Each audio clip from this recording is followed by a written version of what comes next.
welcome back to another episode of our American Truck Simulator series. Last episode we bought a truck and took a massive tech part from Spokane to Grand Coulee. We're gonna go to the job market in Grand Coulee and see just what we can get. Alright, so here we are inside the truck. Just to hop out a second, I'll show you real quick. I made a slight change. We're now gonna pull a Rocky Mountain double, which doubles our money, pretty much. We'll be making $7,300 instead of the $3,800 or $3,900 that we had before. So let's go ahead and get on the road.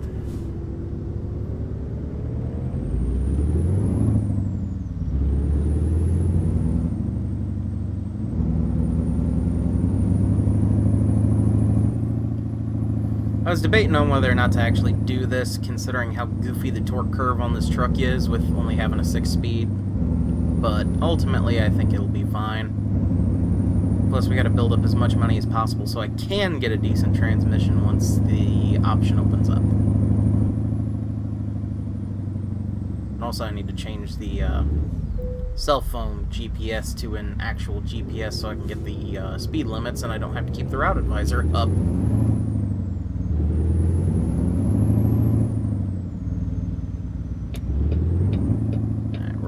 California, roll this stop sign.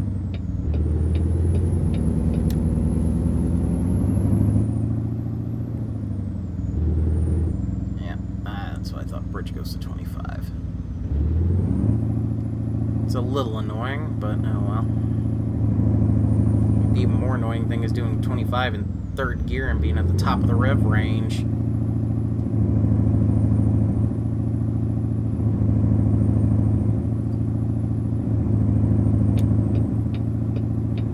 Oh, that's right, this isn't a turn, this is just a straight up road. Ooh, crank it hard. In real life, that might have actually flipped us over now that I think about it. Alright, bring the speed up. 35.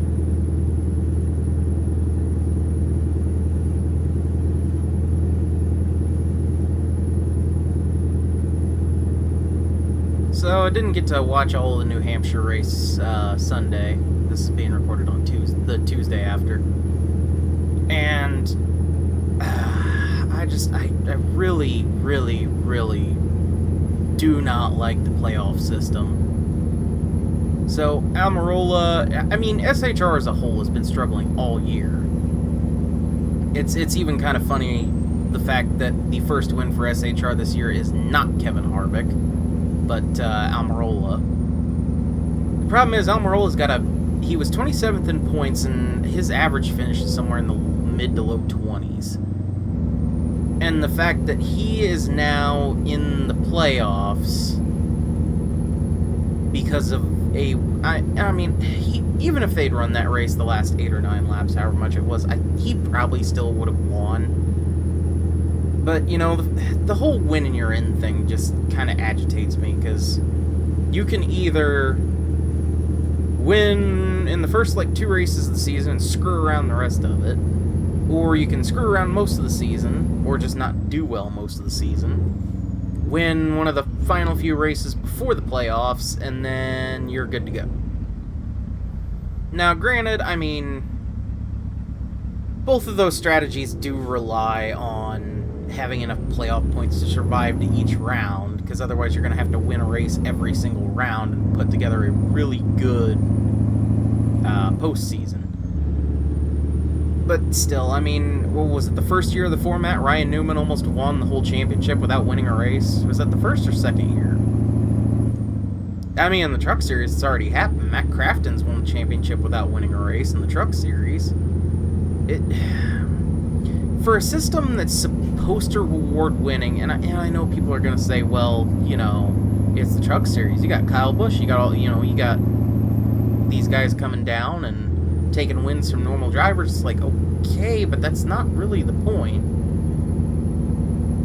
The point is that if winning matters, and all this crap was basically started by Kenseth's 2003 season where he won the championship only winning one race. Like, it's ridiculous. there's really no reward for consistency. Like, not even the stages, because stage 2 is usually always kind of goofy, and, like, okay, yeah, you've got people who might run up towards the front in stage 2, but that's usually because they're off pit cycle or something. It's, I don't know. I mean, I was fine with the chase, because, like, realistically, you probably weren't mounting a charge from 12th to 4th place in points towards the end of the season. Not saying it was impossible, just very unlikely. Or, well, in the first couple of years, 10th to 4th, or 11th to 4th, but you get my point. I'm just kind of hoping this will go away at some point, because trying to manufacture Game 7 moments just doesn't really work. Shit's got to happen organically is the problem. Like, not every season is going to be a nail-biter. Not every season is going to be 1992 or 2011. You're going to have those seasons where it's just really boring and maybe one person dominates all year. Like, personally, I think the season that Kevin Harvick won 9 races, he should have been the champion. Because he won 9 races, but he didn't even make it to the final 4. And that, to me, is stupid. But then again, what do I know? I'm not the one in charge. Also kind of curious where everything's going to go with Trackhouse buying Ganassi. Like, where's Kurt Busch going to end up? Where's Chastain going to end up? Because last I understood, Chastain's not really, like, top priority as far as getting signed to Trackhouse. I mean, I don't know. And see, I don't know if Kurt's going to go Trackhouse or if he's going to go 2311. I mean, realistically, 2311 I think would be a better place for him. Simply because Bubba really needs, like, a veteran teammate to help him out. Give him, pointers here and there, and they also need, well, I'm not going to say like a Matt Kenseth situation, but like, a situation where you've got a veteran who knows the cars. Granted, he doesn't know the next-gen car that they'll be using next year, because he hasn't, well, no, he's tested it a few times, hasn't he? I think my point is, like, they need somebody who can give them detailed feedback that Bubba can't necessarily. That being said, I look for, honestly, 2311 to do a lot better next year, considering this year it was pretty much Levine Family Racing leftovers. The team that was, Toyota, then Chevy, then Toyota again, or was it Ford, then Chevy, then Toyota again?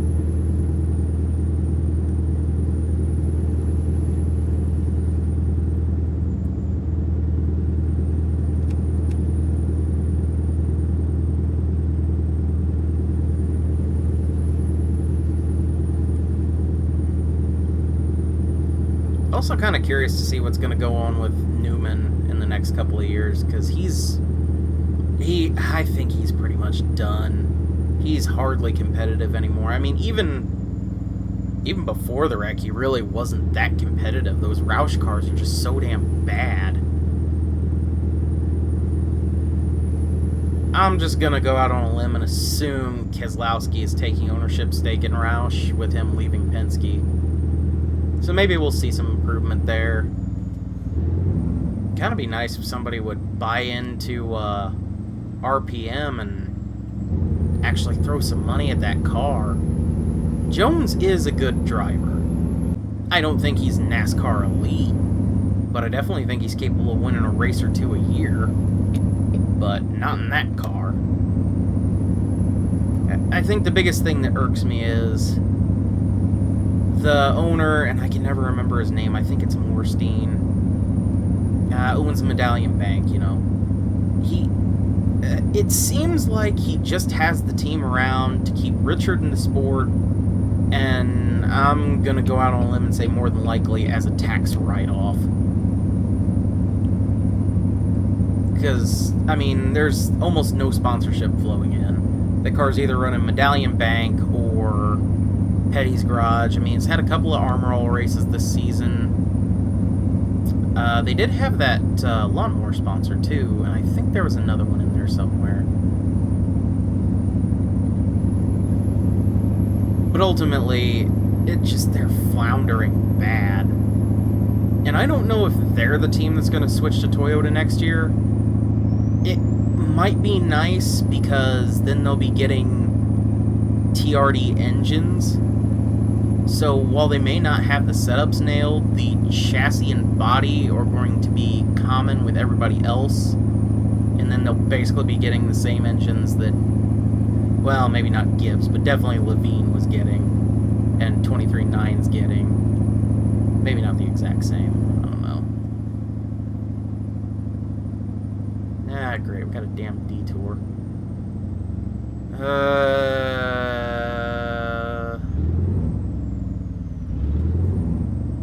Doesn't appear that the exit ramp's blocked, so...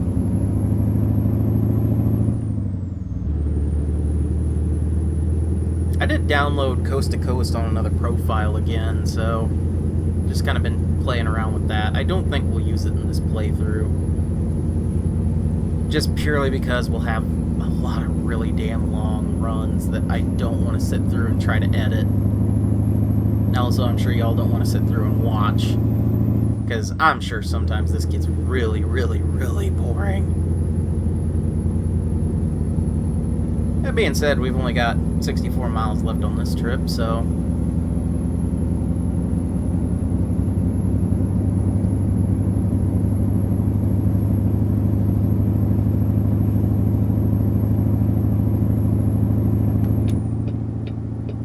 Also, the Matt DiBenedetto thing. I mean, the guy's had 2 years to prove himself now, and really hasn't capitalized on the opportunity. I mean, he's done decent, don't get me wrong, but while I don't expect the 21 to be prepped as well as the 2, 12, and 22, I do expect it to be prepped pretty decent considering Penske is building those cars. Of course, I know with a lot of teams, and I'll consider it the 4th Penske car, typically the 4th car is always the weakest of the 4. Some teams, it's usually like, most teams have like, okay, if they've got 3 cars, the 3rd one suffers. If they've got 4 cars, the 4th one suffers. I think most teams that had 2 cars, it was always pretty even.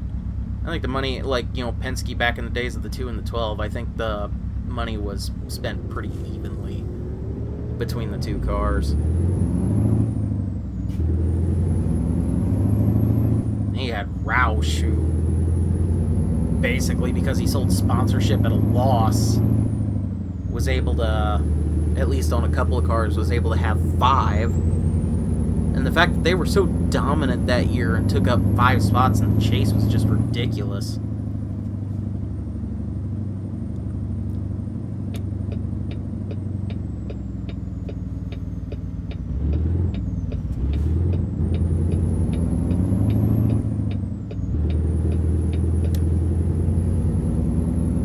Well, first night drive in the new truck, so that's a thing. Pretty decent.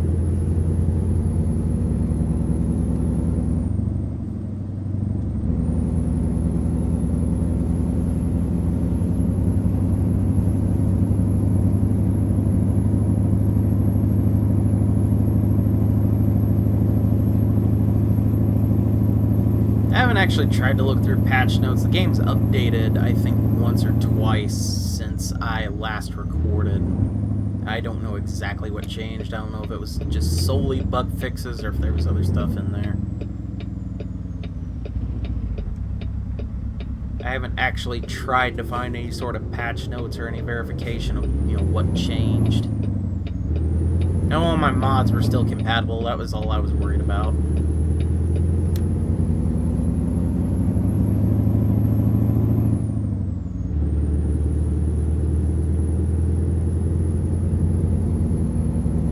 Just under 40 miles to go. So So this will be... yeah, this is a pretty short trip, actually. I knew it was going to be shorter. I didn't think it was going to be quite this short, but I'll just treat y'all with another short video instead of trying to lump 2 deliveries into one. We all know nobody has fun like that. It's hilarious. I have bright lit so many cars without actually realizing it. I am such a jackass.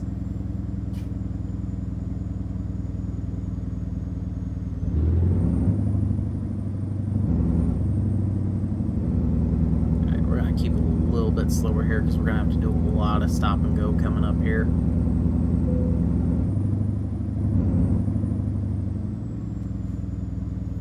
And we've hit Sandpoint.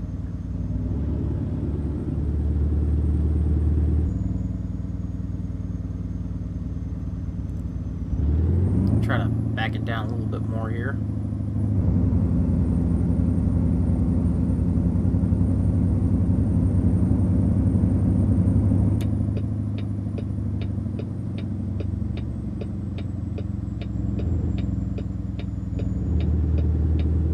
I should have looked both ways before I made that turn, but oh dear. I should have also swung way wider. Oh, that was stupid. That was stupid. Doesn't look like I screwed anything up though, so that's all I'm worried about.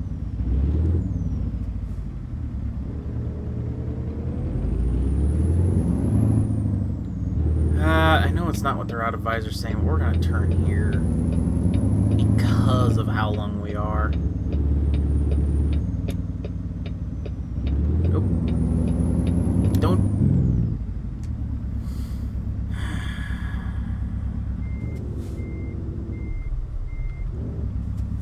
Gee, I just love the AI.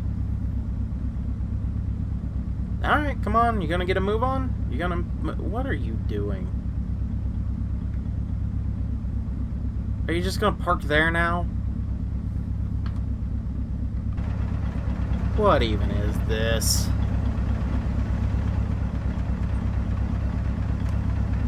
Okay, now turn around me. Really? I think I have anybody behind me. Apparently I had somebody behind me.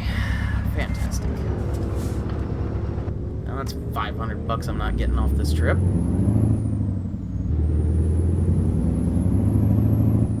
I guess that's karma for me driving like an idiot. The one thing I've found out, especially with these later updates, is that the other people drive like a jackass, you will be punished for driving like a jackass, depending on, you know, how much of a jackass you're being, I guess. But it definitely seems like the worse you drive, the more the AI itself punishes you by, well, driving even worse.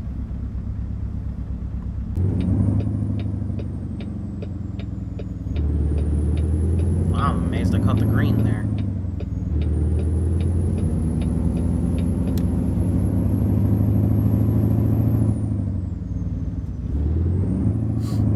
Oh no, I don't want to take this through a roundabout. Ugh. Oh boy, alright. Yield, there's nobody coming. Kinda swing it. Looks like it did. I didn't see any road signs take a nosedive, so I think we're alright.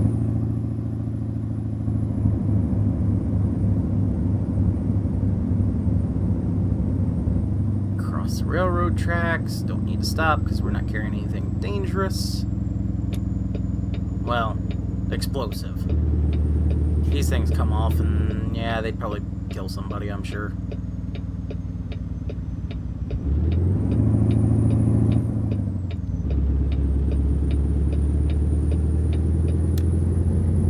I guess I'm gonna assume this is the highway going out of town. Okay, that's HMS there. So we want... No. We want the next one. Okay, yeah. Coastline mining here.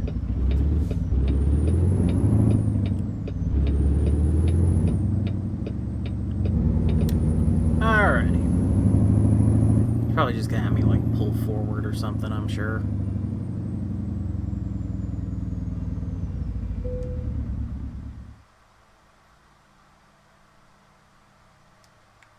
Yep.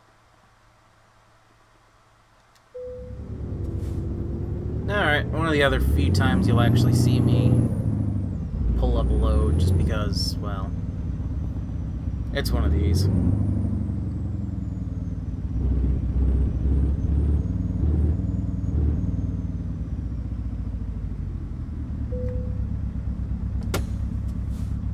Alright, so 200 miles gave us $7,000. Our proficiency bonus gave us an extra 322. 25 extra XP for the trailer parking, so we made $7,366 with 348 XP. Subtract $540 from that, so we actually made $68.26. And we also leveled up, so I'm going to go ahead and hit continue, and then let's see here. I don't really want to throw anything more into long distance. You know what, we're kind of built for the heavy haul stuff, so I'll throw in some high value cargo jobs. Why the hell not? Well, that's going to do it for this one. I will see y'all in the next video. Have a good one.